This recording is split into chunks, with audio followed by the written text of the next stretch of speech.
वरहमतुल्लाहि वबरकातुहू। कैसे हैं मेरे मोहतरम दोस्तों और बुजुर्गों। जैसा कि पिछली वीडियो में मैंने हज़रत उन 4 खलीफाओं में से हज़रत अबू बकर सिद्दीक़ रज़ियल्लाहु ताला अन्हु के बारे में बयान किया था, तो आज खलीफा दोम यानी हज़रत उमर रज़ियल्लाहु ताला अन्हु के बारे में बयान करूँगा कि हज़रत उमर रज़ियल्लाहु ताला अन्हु की ज़िंदगी कैसी थी, उसके ईमान क्या थे और उस पर अल्लाह तबारक व तआला क्या भरोसा थे, उसकी ज़िंदगी कैसे गुजरी। अल्लाह तबारक व तआला एक्चुअली में जो उसको हुकूमत दी थी, हज़रत उमर रज़ियल्लाहु ताला अन्हु को जो खिलाफत दी थी, तो उन खिलाफतों को, उन हुकूमतों को वो किस तरीके से अंजाम दिए, तो इन्हीं तमाम चीज़ों के बारे में बयान करेंगे दोस्तों।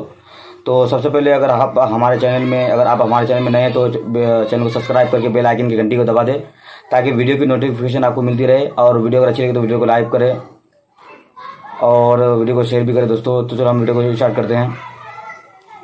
मेरे मोहतरम दोस्तों और बुजुर्गों, हम ये बार बार सुनते आते हैं कि खलीफा जो उन्होंने खिलाफत की, जिन्होंने हुकूमत की, उनमें से 4 खलीफा जो मशहूर हैं। पहले नंबर पर आता है हज़रत अबू बकर सिद्दीक़ रज़ियल्लाहु ताला अन्हु, दूसरे पे आते हैं हज़रत उमर फ़ारूक रज़ियल्लाहु ताला अन्हु, और तीसरे पे आते हैं हज़रत उस्मान गनी रज़ियल्लाहु ताला अन्हु, और चौथे पे आते हैं हज़रत अली रज़ियल्लाहु ताला अन्हु। तो इन तमाम के बारे में हम जानते हैं, लेकिन हज़रत उमर रज़ियल्लाहु ताला अन्हु ये कौन थे। इस हज़रत उमर रज़ियल्लाहु ताला अन्हु अल्लाह तबारक व तआला ने इसको 2 चीज़ ख़ास तौर पर दी थी। ये वही हज़रत उमर रज़ियल्लाहु ताला अन्हु है जिनके एक अच्छी आमाल की वजह से, अच्छे नेक आमाल की वजह से और अच्छे मशवरे की वजह से अल्लाह तबारक व तआला ने उनको आसमान से एक गैबी आवाज़ सुनाई दी उसको। और गैबी आवाज़ क्या थी कि उमर, तुम्हें जो है वो हुकूमत मिलने वाली है, तुम खिलाफत करोगे। तो उमर रज़ियल्लाहु तआला अन्हु और बाकी जो 3 और खलीफा हैं, इन चारों से बढ़कर के जो शेख ख़ानदान जो बना, ये उन्हीं के नस्ल से ही चलते आ रहा है। 14 साल पहले जो नस्ल था, इन चारों के औलादों से जो फैलता आ रहा है नस्ल, वो इसको तो आज हम उनकी ज़िंदगी कुछ अहवाल आपके सामने बयान करेंगे, तो वीडियो में आखिर तक हमारे साथ बने रहिए। हज़रत उमर रज़ियल्लाहु ताला अन्हु जब उसको खिलाफत मिली, तब से पहले की ज़िंदगी कैसी थी उमर रज़ियल्लाहु ताला अन्हु की, कि वो काफिर थे, इस्लाम के बहुत बड़े दुश्मन थे। तो अल्लाह तबारक व तआला उसको हिदायत दी, फिर वो अल्लाह के नबी हुज़ूर पाक सल्लल्लाहु अलैहि वसल्लम के पास आकर के मिले, इस्लाम को समझे। जब उमर रज़ियल्लाहु तआला अन्हु जब इस्लाम कबूल किए, तो इस्लाम को एक बहुत बड़ी ताकत मिल गई उस ज़माने में, नबी के ज़माने में, हमारे हुज़ूर पाक सल्लल्लाहु अलैहि वसल्लम के ज़माने में। उमर रज़ियल्लाहु तआला अन्हु जब ईमान लेके आए, इस्लाम कबूल किए, इस्लाम को पहचाने, इस्लाम के बारे में समझे, इस्लाम के बारे में जाने, तो इसकी वजह से इस्लाम को एक बहुत बड़ी ताकत और क़ुव्वत मिल गई, क्योंकि अल्लाह तबारक व तआला ने इसको बहुत ताकत और क़ुव्वत थी, वो बहुत हट्टे कट्टे थे। जब इस्लाम कबूल कर ले तो शैतान जो है उसको वरगलाने लगे। तो रिवायत के अंदर यहाँ तक आता है कि जो शैतान थे, अगर उमर रज़ियल्लाहु ताला अन्हु कहीं से अगर गुजर रहे हों, तो उमर रज़ियल्लाहु ताला अन्हु को शैतान देख करके वो रास्ता छोड़ देते थे और रास्ता से हट जाते थे। इतने बड़े ईमान वाले, मगर क्या उनकी ज़िंदगी कैसे थी, मैं आपको एक वाक़या के ज़रिए समझाना चाहता हूँ। उनकी ज़िंदगी ऐसी थी कि एक दफ़ा क्या हुआ, वो कहीं किसी मजलिस में बैठे हुए थे, और मजलिस से जब बाहर आए तो ज़िंदगी के बारे में कुछ समझने लगे, ज़िंदगी उम्र के बारे में समझ लगे कि हमारी ज़िंदगी कैसे गुजर रही है। तो एक दफ़ा वो बहुत मायूस हो गए, इतने मायूस हो गए कि हाथ में एक तिनका लिए, तिनका जो मामूली सी छोटी सी कोई चीज़ है, तिनका वो लिए, और तिनका को लेकर के ये अपने आप को ये जाहिर करने लगे कि काश में ये तिनका होता। फिर ये कहने लगे कि काश में मेरी माँ ने मुझे जनी ही ना होती। तो इसी दरमियान एक शख्स, क्योंकि वो तो बादशाह हुए तो उस वक्त अपने ज़माने में उसकी हुकूमत थी, तो एक शख्स आ गए और आकर के कहने लगे कि मुझे इंसाफ चाहिए। हालांकि वो उस वक्त तख्ते पे नहीं बैठे थे, क्योंकि बादशाह हर वक्त तख्ते पे नहीं बैठते हैं, कभी उसको घूमना भी, तफरीह भी करना भी, उसके बाद सैर तफरीह करना भी बादशाह की ज़िंदगी का एक उम्र है, एक हिस्सा है। तो वह जब वहाँ तख्ते पे से जब उठ के आ गए, किसी और काम में चले गए, तो एक शख्स आगे क्या करने लगे कि मुझे इंसाफ चाहिए, मुझे इंसाफ दिलाइए, क्योंकि आप यहाँ के हाकिम हैं, आपको हुकूमत मिली है। तो वो हज़रत उमर रज़ियल्लाहु ताला अन्हु को एक दुर्रा मार दिया, और दुर्रा मार दिए। फिर बाद में अफसोस करने लगे कि मैंने उसको खामखा दुर्रा मार दिया, कल क़यामत के दिन जब मुझसे सवाल किया जाएगा जब मेरी ज़िंदगी के बारे में पूछा जाएगा कि तुम्हें हुकूमत दी गई, तुम अपने हुकूमत को कैसे अंजाम दिए, तो मैं कल क़यामत के दिन क्या जवाब दूंगा। तो इस वजह से हज़रत उमर रज़ियल्लाहु तआला अन्हु बहुत मायूस हो गए और मायूसी की हालत में फिर उस शख्स से माफ़ी मांगे कि मैं जो आपको एक दुर्रा मारा हूँ, आप मुझे वापस कर दीजिए। हालांकि इतने बड़े सहाबी रसूल, अल्लाह के नबी हुज़ूर पाक सल्लल्लाहु अलैहि वसल्लम एक इशारे पर कुर्बान होने वाले, मगर क्या जब उसको हुकूमत मिली, और आज के काल के हमारी जो हुकूमत है वो कैसी है कि आवाम के सिर्फ पैसे खाने वाले और कुछ नहीं, कुछ काम नहीं कर रही है। तो इतने बड़े होने के बाद, जल्ल कुदरत सहाबी होने के बावजूद भी वो कह रहे कि नहीं, आप मुझे एक दुर्रा मार दिए, कोरा मार दिए, ताकि इंसाफ बराबर हो जाए। तो वो जिस शख्स को कोरा दुर्रा मारा गया वो बहुत आहोजारी करने लगे कि नहीं नहीं, आप तो बादशाह हैं, आपसे इस तरह की बातें आपको बोलना आपको गवार नहीं देता। तो फिर वो माफ़ कर दिए। तो वो हज़रत उमर रज़ियल्लाहु तआला अन्हु और हज़रत उमर रज़ियल्लाहु तआला अन्हु के एक गुलाम, जिसका नाम असलम रहमतुल्लाह अलैह था। तो वो क्या किए, वो दोनों कहीं सफ़र में जा रहे थे, तो जाते जाते शाम हो गई। तो शाम जो हो गई तो वो मतलब एक्चुअली में रात का समय हो गया। तो रात का समय जो हो गया तो पहाड़ी वहाँ पहाड़ी होता था, पहाड़ी के इलाका है। अभी तो अल्लाह माशाल्लाह के अभी पहाड़ को तोड़ के घर बनाया जा रहा है।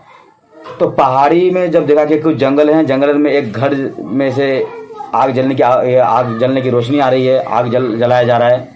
तो हज़रत उमर रज़ियल्लाहु तआला ने ये गुमान किए कि कोई काफ़िला होगा जो सफ़र की वजह से या अंधेरे की वजह से यहीं ठहर गया, यहीं अपना बेड़ा डाल दिया है, ये गुमान करने लगे। जब करीब पहुँचे तो देखे कि एक औरत है जो अपने बच्चे को सुला रही है और आग ऐसे खामखा जलाई हुई है ताकि बच्चे को, यार भूखे के आलम में वो बच्चे, उनके जो बच्चे थे तो वो बच्चे रो रहे थे, उनके जो बच्चे थे वो रो रहे थे, भूख से तड़प रहे थे। तो हज़रत उमर रज़ियल्लाहु तआला अन्हु उनके पास गए। तो एक्चुअली में जो औरत थी तो वो हज़रत उमर रज़ियल्लाहु तआला अन्हु को कभी देखी नहीं थी, तो वो पहचान नहीं पाए। तो जो गए तो देखा कि वो औरत मायूसी की हालत में है। तो औरत से पूछने लगी कि आप क्यों रो रहे हैं, ये बच्चे क्यों रो रहे हैं। तो हज़रत उमर रज़ियल्लाहु तआला अन्हु ये पूछे तो औरत क्या जवाब देने लगी कि ये भूख से तड़प रहे हैं, भूख से बेहाल हैं। और जो उमर जो है वो उसको अल्लाह तबारक व तआला जो सल्तनत का और ख़जाने का जो मालिक बनाया और उसको जो हुकूमत दी, तो वो हमारे देखभाल नहीं करते, हमारे हालात की, हमारी ज़िंदगी के बारे में पूछताछ नहीं करते। तो कल क़यामत के दिन मैं अल्लाह तबारक व तआला के सामने अपने आहोज़िरिया को, अपने बात को अल्लाह तबारक व तआला के सामने रखूँगी और मैं यही करूँगी अल्लाह तबारक व तआला से कि अल्लाह तबारक व तआला आपने हज़रत उमर रज़ियल्लाहु तआला अन्हु को जो हुकूमत दी, उसने उम्मत के लिए, उसने अपने रियाया के लिए कुछ किया नहीं। तो उमर रज़ियल्लाहु तआला अन्हु बहुत गमज़दा हुए। तो वो अपने ख़जाने में से कुछ रुपये, कुछ दिरहम और कुछ घी और चावल और जितने सारे खाने पीने की जो चीज़ें थी, तो वो सारे के सारे चीज़ें ला करके एक थैली में भर लिए, एक बोरे में भर करके इकट्ठा करके अब गुलाम से क्या फरमा रहे हैं कि उसका गुलाम असलम को कह रहे हैं कि ये जो बोझ है, ये बोरा जो है मेरे इस पे कंधे पे डाल दो। तो गुलाम होता बोला कि नहीं, आप तो बादशाह हैं, आपके ऊपर कैसे डालूँ। तो वो बोले कि नहीं, एक्चुअली मेरे ऊपर डाल दिए, क्यों कि कल काम करते जब मुझसे सवाल किया जाएगा, जब मुझसे पूछा जाएगा तो मैं क्या जवाब दूंगा। तो इसकी ज़िंदगी से एक बात पता चलती है कि सहाबा जो थे, हम ये बार बार सुन जाते हैं, हम सहाबा के पैर के जो धूल के भी बराबर नहीं है, इतने बड़े सहाबा थे। तो फिर वहाँ ला कर दिए, फिर जाने के बाद फिर उनको कपड़ा भी दिए और खाने पीने की चीज़ें और थोड़े बहुत पैसे भी दिए और उनका ये मुकर्रर कर दिया कि इतने आपको अनाज मिलते रहेंगे हर माह। तो ये थे हमारे उमर रज़ियल्लाहु तआला अन्हु, जिसको खिलाफत दी गई, जिसको हुकूमत मिली, तो उन्होंने अपने हुकूमत को इस तरह अंजाम दिए। हालांकि इतने बड़े सहाबी, अल्लाह के नबी हुज़ूर पाक सल्लल्लाहु अलैहि वसल्लम खुद इसके बारे में इरशाद फरमाते हैं कि उमर रज़ियल्लाहु तआला अन्हु और चारों खलीफा और ये 10 ऐसे सहाबी हैं जिनके बारे में इसको असर मुबश्शिरा भी कहा जाता है कि इसके लिए जन्नत वाजिब कर दी गई। तो अल्लाह के नबी हुज़ूर पाक सल्लल्लाहु अलैहि वसल्लम की बात कभी झूठी हो ही नहीं सकती, लेकिन फिर भी अपने आप को ये जाहिर कर रहे हैं कि हम, अगर मेरी माँ काश मुझे जनी ना होती, इतने बड़े। लेकिन आज हमारी ज़िंदगी कैसी है कि कोई कुछ, हम या बात सुन करके दूसरे को टारगेट रखते हैं। हम खुद ये आज़म क्यों नहीं करते, हम अपने बारे में खुद को नहीं सोचते कि हमारी ज़िंदगी कैसे गुजर रही है। हम अपनी ज़िंदगी को किसी बड़े आलिम के सामने रखें, किसी बड़े दीनदार के सामने रखें कि हमारी ज़िंदगी कैसे गुजर रही है। सिर्फ ईमान घर में बैठ कर के नहीं बनता, चौक चौराहे में रख कर के नहीं बनता, ईमान के लिए मेहनत करनी पड़ती है। और वो मेहनत जो सहाबा ने की है, नबी ने की है, अब हमारे लिए ज़रूरी है कि हम भी अपने आप को संवारें। ये दुनिया जो है ये चंद मिनटों की या चंद दिनों की दुनिया है, जहाँ से हर एक को जाना है। हमारे हिसाब किताब होगा कल क़यामत के दिन मैदान हश्र में। हमें पूछा जाएगा जवानी के बारे में, बुढ़ापे के बारे में, बचपने के बारे में कि तुम्हारी ज़िंदगी कैसी गुजरी, तुमने क्या खोया क्या पाया, ज़िंदगी को, अपने ज़िंदगी को किस चीज़ के लिए मिशन बनाया, किस चीज़ के मकसद बनाया। इन तमाम चीज़ों के बारे में पूछताछ होगी कल क़यामत के दिन। अल्लाह तबारक व तआला हमसे सवाल करेंगे। तो दोस्तों,